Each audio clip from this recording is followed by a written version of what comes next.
자, 전체 시장의 흐름 놓고 볼 건데, 일단은 환율부터 좀 보죠. 지금 달러 인덱스의 기준에서 108.468 형성돼 있어요. 뭐 이번 그 미국 민주당 정부에서는 그 달러 강세 기준을 굉장히 강하게 가져가고 있는 상황이고, 그 정책을 뭐 현재로서 놓고 볼 때는 계속 유지를 하겠다라고 보여져요. 엔화가 지금 평가절하가 올해 들어서만 이만큼 바닥 대비 22.45% 평가절하가 됐습니다. 고점 대비 기준이고요. 올해 고점 대비 이 평가절하의 수준 22.45%. 그리고 우리나라 원화가 지금 뭐 오늘 급격히 움직였다. 1325원 뚫었다. 야, 이거 심각한 거 아니냐? 그게 11.83이에요. 11.83. 그러니까 우리나라 원화의 문제냐라고 했을 때 그렇지 않다라는 거죠. 유로 같은 경우가 고점 대비 13.04. 그리고요. 이걸 다 월로 볼까요? 월로 22년 다 똑같네요. 주봉으로 봅시다. 파운드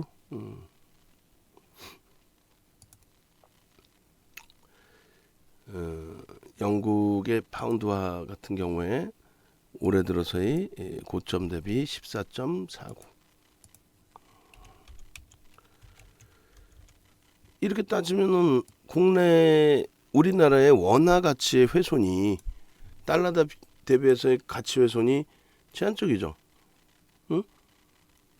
뭐 속된 표현으로 달러가 강세여서 문제다 이거 아닌 이상은 우리나라의 원화가 너무 약세다, 1,300원이 훼손됐다, 이렇게 해석하기는 어렵다는 거예요. 그잖아요. 전체적으로 다.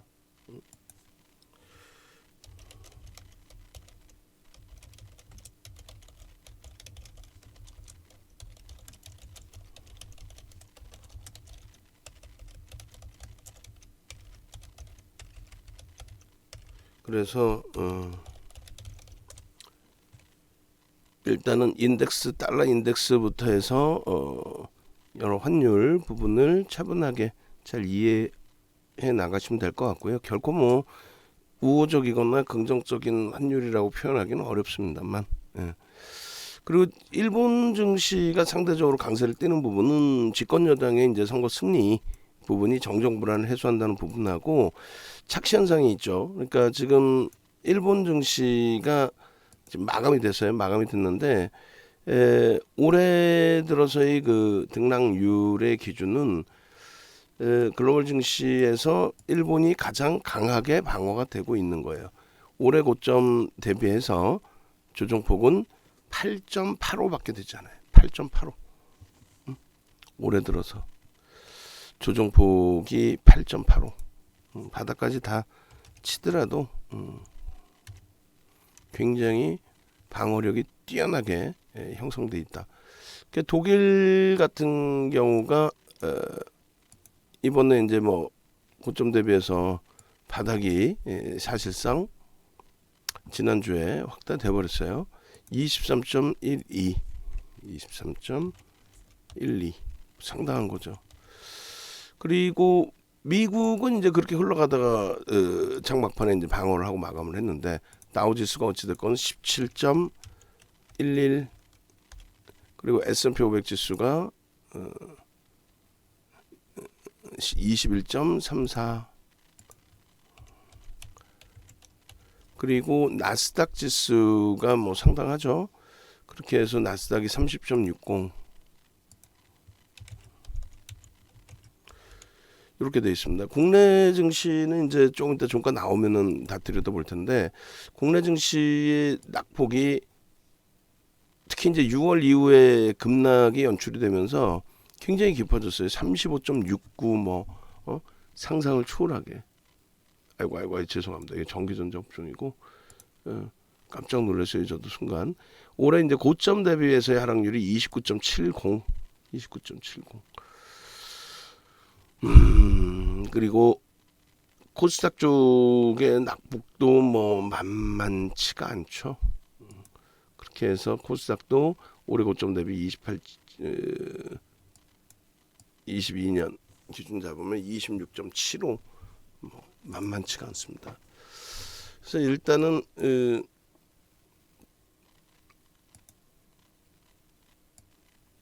마감 이후에 이제 다시 한번 보겠습니다만, 뭐 국내 증시가 가장 많이 조정받은 기준이 돼요. 그래서 올해만으로 따지면 이렇게 되네요. 또 올해만으로 고점 최고점 대비 기준을 설정을 했더니인데, 나머지도 다 뭐 최고점을 기준을 잡았으니까 국내 증시도 최고점을 기준을 잡죠. 그렇게 해서 다시 글로벌 시장 다시 보시면 월봉 기준에서 최고점 대비 30.60, 17.11, 그리고 21.34, 그게 다 이제 이쪽은 올해의 고점인 거고, 그리고 독일도 뭐 올해 기준 잡으면은 24.12, 니케이만 유독 안 빠진 거죠. 13.01, 그리고 최고점 대비 13.01 이렇게 바꿔놓겠습니다. 최고점 대비 13.01.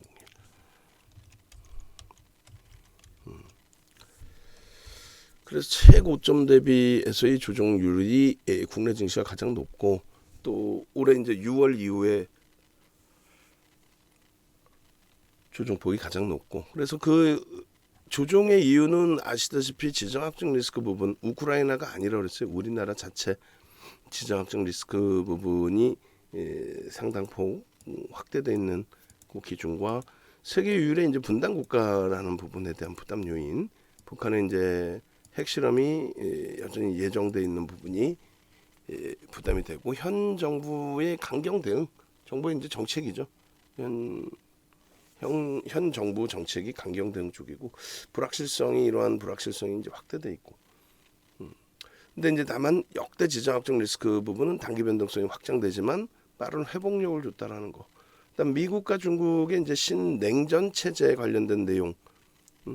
그것은 이제 국내 정세에 국한되는 건데, 우리 입장에서는 그게 크죠. 미국과 중국 사이에 껴가지고 그 어떤 불확실성 부분이 계속 그 대두가 되고 제기가 된다라는 자체는, 그것은 참 부담스러운 기준이 된단 말이에요. 정치적인 정책적인 불확실성, 현 정부의 대통령의 또 지지율이 좀 낮아지는 그런 부분도 정책적인 또 정치적인 불확실성으로, 수출입 동향은 몇 번 이제 설명을 드렸는데, 수출 부분이 상당히 긍정적이라는 부분, 그 부분은 뭐 긍정적으로 해석하면 대처하는 게 옳을 것 같아요. 그래서 결론적으로 국내 증시의 약세 이유는 자체적인 내용들이 추가적으로 있긴 한데, 과도하다. 6월 이후에 조정폭이 기준으로 해석을 한다면 너무 과도하다. 너무 과도해서 그런 부분들은 좀 과매도 권역으로 인식을 하고 긍정적인 마인드로 시장을 대처해 나가는 것이 옳다. 뭐 그런 식으로 설명을 좀 잡아드리겠습니다. 지금 뭐 29분이고요. 이제 한 15초 정도 마감 동시효과 마무리가 15초 정도 남아 있는데, 여러 종목군들이 이제 엇갈려져 있어요. 우리 입장에서도 그 종목군들 하나하나 수급까지도 다 놓고 볼 겁니다. 그러니까 오늘 기준에 그 지수 부분의 체감 온도가 굉장히 좀 많이 차이가 날 겁니다. 그래서 전기전자 업종의 이러한 강세, 2.89%의 강세, 뭐 엄청난 거죠. 사실은 엄청난 거죠. 그래서 일단은 어찌됐든 현재 기준에서 전기전자 업종이 끌어당긴 3.17%, 어휴, 시가총액 비중이 36%니까 거의 1%, 그러니까 23포인트 이상을 전기전자 업종에서 끌어당겼는데 종가 기준으로 8.66이니까 일단 어찌됐든 15포인트 이상이 전기전자 업종 이외의 종목 부문에서 하락으로 연출이 됐다라는 거예요. 그래서 하락 종목이 상승 종목보다 월등히 많은 그런 상황이 됐다라고 해석을 하는 게 옳겠습니다. 그죠? 그래서 지수를 다시금 이제 고점 대비해서 마지막으로 다시 한번 들여다보면은 코스닥 코스피 전체적으로 다 코스피 지수는 고점 대비 29.71%의 낙폭, 9.71. 그리고 코스닥 지수는 고점 대비해서 28.21.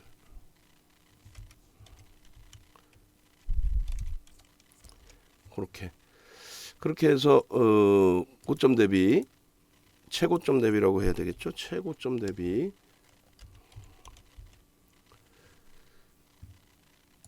15일 기준의 종가 기준으로, 그 다음에 미국하고 유럽은 14일 기준으로, 토요일 날 아침에 이제 이건 또 바뀔 겁니다.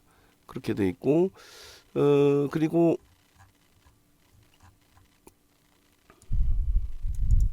15일 국내 증시 기준에서의 전기전자 업종의 역할,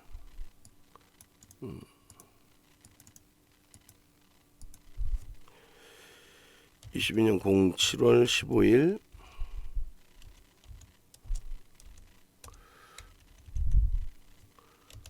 코스피 지수 체감 온도가 굉장히 안 좋겠죠.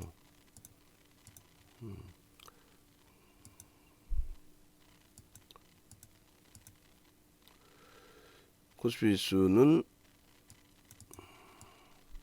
얼마나 끝났어요? 2330.98 포인트.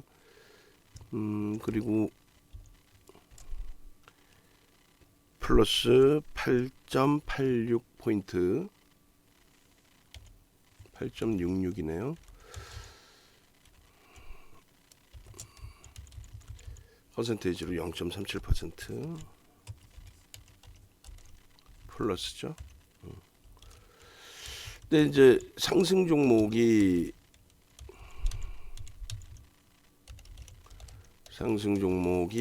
하락 종목을 월등히 상승,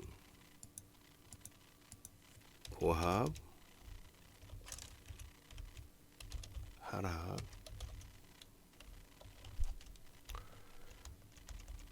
그렇게 해서 상승이 258개, 보합이 67개, 하락이 601개. 이 이유는 뭐가 되는 거예요? 솔직히 이제 코스닥 쪽은 죄송한데 우리가 따지지 않을 거고요. 유가증권 시장만 따질 건데, 전기전자 업종의 상승률이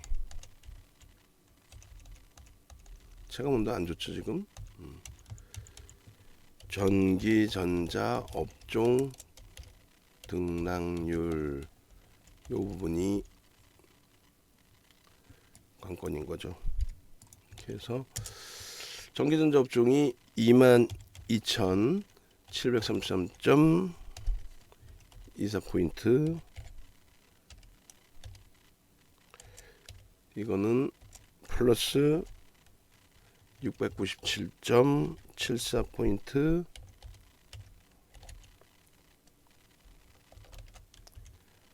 플러스 3.17%. 어마어마한 겁니다. 그래서 요 기준의 시장 환산 지수는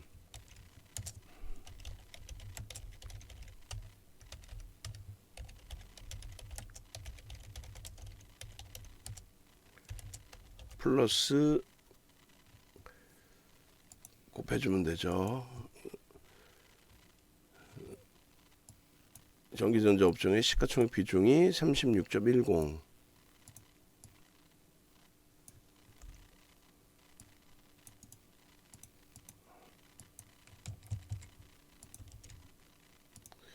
시총 비중 36.10 곱하기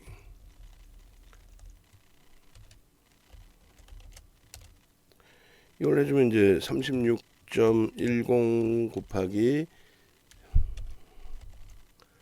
3.17 곱하기 전일 2322포인트 정도 되나요? 2322포인트. 그래서 2322포인트 계산해 주면은 되죠.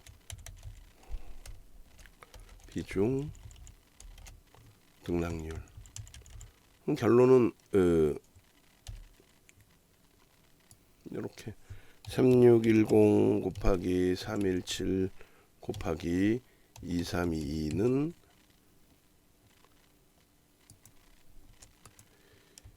26.57p 요만큼 들어 올렸다는 거예요.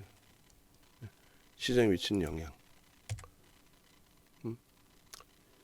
그렇게 해서 시총 비중 곱하기 등락률 곱하기 전일 종가지수 해주면 대략 26.57. 8포인트 올랐으니까 18포인트를 여타 업종군에서 빼내렸다. 그러니까 사실상 체감 온도가 다소 부정적으로 형성되어 있는 거죠.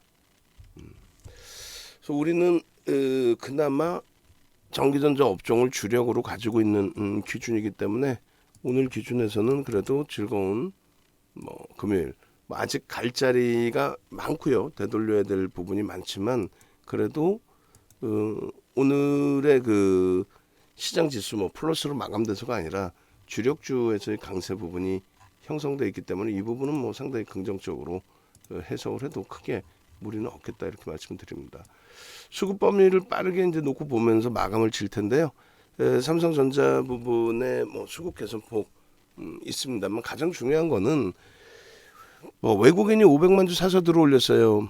외국인들 기존 지분이 49.65%예요. 그러니까 수급을 논하는 것 자체가 좀 아이러니한 상태인 거죠. 매집을 한다 이런 개념보다도 비중이 지금 외국인들 50% 수준까지 꽉 차 있고 대주 지분 꽉 차 있는데 무슨 의미가 있어요? 전체적으로 저평가 국면에 놓여져 있느냐, 저평가 국면에 놓여져 있냐 이런 부분이 가장 더 중요하겠죠. 충분히 저평가로 인식할 수 있는 국면이라는 거 해석을 하시고 그리고 하이닉스 기준에서도 마찬가지 외국인들 지분이 49.43입니다. 여기에서 외국인이 오늘 사서 들어올렸네, 기관이 쌍끌이로 사서 들어올렸네. 그 평상시에 쌍끌이 아닌 날도 있네. 100만 주 이상 물량을 뺏긴 날도 많아요. 근데 손바뀜의 기준에서 매도는 위에 걸어놓고 매도가 된 거죠. 그래서 5% 들어올렸는데 이렇게 100만 주 물량 뺏긴 날 3%분이 못 들어올린 날도 있고요. 덜 뺏기고도 더 많이 올린 날도 있고요. 그죠? 270만 주씩 물량 뺏겼는데 2%뿐이 못 올렸단 말이에요. 그럼 결론적으로 지금의 이 정도 물량이 5%를 끌어올리는 것에 대한 타당성을 가져가는 거는 빈약해요, 사실은. 그러니까 다시 이해를 하셔야 되는 거죠. 7억 2,800만 주에 100만 주가 무슨 의미가 있어요? 0.13% 수준뿐이 안 되는데. 결국은 0.13%의 매수 강도로 들어올렸다라는 해석보다는 펀더멘털 대비 원체 저평가에 놓여져 있는 삼성전자, 하이닉스, 삼성전기의 흐름이 시각이 좀 개선되고 전체 시장 분위기가 개선되면서 업황에 대한 긍정적인 해석 이런 부분과 함께 매수 강도가 윗방향으로 몰렸다. 이렇게 이제 놓고 보시면 되겠어요. 손바뀜의 매도와 매수. 한 명이 사고 판 게 아니죠. 전기전자 업종에서 이제 아쉽게 LG 전자라든가 DB 하이텍이라든가 LG 이노텍의 등락률은 제한적이었습니다만 이러한 부분을 좀 긍정적으로 놓고 해석하면서 대처하자 이렇게 말씀을 드리고요. 그리고 나머지 이제 뭐 대덕전자, PNT, BH, 주성엔지니어링 수급 꾸준하게 확인하시고 들쑥날쑥해요 지금 2차전지 쪽의 흐름이. 일단 어찌됐건 LG화학의 50만원 위쪽에서의 하방형성 유지 부분이 계속 지속돼야 된다라는 부분 말씀드리고요. 과도하게 밀렸죠 지금 뭐 순매수 수급으로만 놓고 봤을 때도 그렇고 여러 가지 좀 과하다. 그리고 현대차, 기아 상대적으로 잘 방어를 하고 있습니다. 모비스, 만도, KB금융이 좀 과하게 밀렸어요. 여기도 이제 계속해서 들여다봐야 됩니다. 정책의 힘이 그만큼 세다라는 거예요. 한국전력도 정책이 빠르게 반전되는 모양새 기준이 설정되기를 기대해보고, 에코프로 BM 또 에코프로 BM은 유지 전략 가져가면서 지금 무상증자 물량이 들어와서 그것 때문에 조정을 받았다기보다는 2차전지 전체적인 흐름 놓고 보고요. 그리고 수요일날 되돌렸던 부분을 다시 다 까먹어 버렸는데 일단 무증 물량은 가져가면서 되돌리는 흐름에서 차익 실현 범위를 잘 가져가겠습니다. 그리고 에코프로도 차익 실현 범위를 잘 설정해야 되겠죠. 수급 뒷받침돼 있고 주봉 깔끔하니까 충분하게 긍정적으로 해석하면서 마무리할 수 있겠습니다. 하나솔루션, OCI, 또 한국항공우주, 삼성엔지니어링 숨도 못 쉬게 조정이 깊어져 있는데 이쪽도 좀 빠르게 돌리기를. 그리고 SK바이오사이언스는 일단은 14만 원 손절된 걸로.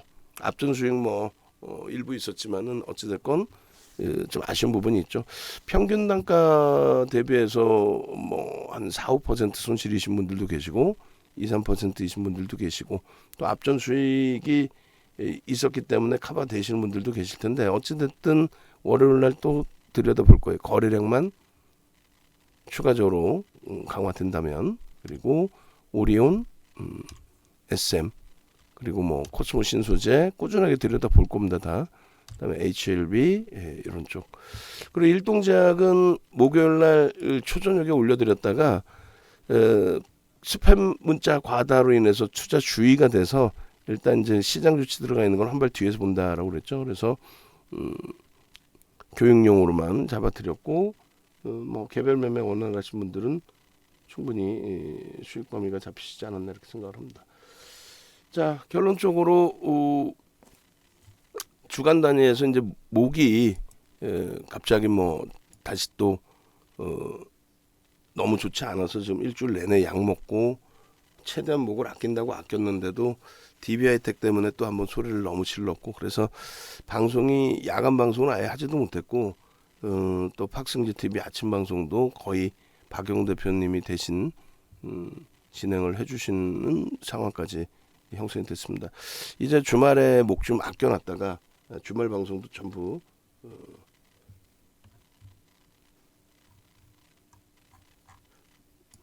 박영훈 대표님 쪽에서 좀 맡아주고 계셔가지고 주말에 목을 좀 아껴놨다가 다음 주에는 충분하게 교육 진행이 또 추가적으로 진행될 수 있도록 그렇게 하겠습니다.